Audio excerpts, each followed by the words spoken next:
Salah satu terobosan Pemkab Badung dalam mengantisipasi krisis air baku di Badung Selatan adalah pemanfaatan teknologi pengolahan air laut menjadi air tawar.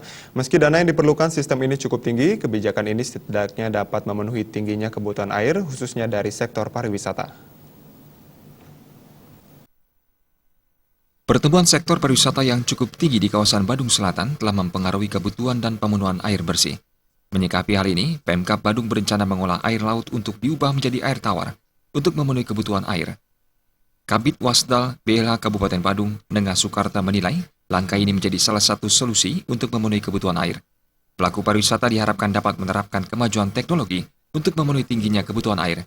Usulan ini tentunya harus didahului dengan kajian mendalam mengenai layak tidaknya air laut diubah menjadi air tawar. Sistem ini sudah banyak diterapkan di sejumlah negara sehingga tidak mengganggu ketersediaan air baku bagi masyarakat. Terkait dengan masa krisis air, sebenarnya teknologi bisa menjawab itu. Teknologi itu bisa menjawab karena apa? Untuk krisis air, limbah cair pun bisa diproses menjadi air baku.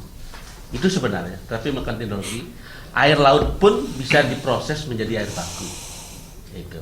Nah, tergantung sekarang kebutuhan dari masing-masing pelaku pariwisata dan lain sebagainya itu, tentunya itu menjadi hal yang nilai itu ekonomisnya tinggi jadinya dibandingkan dia mengambil dari sumber daya alam langsung.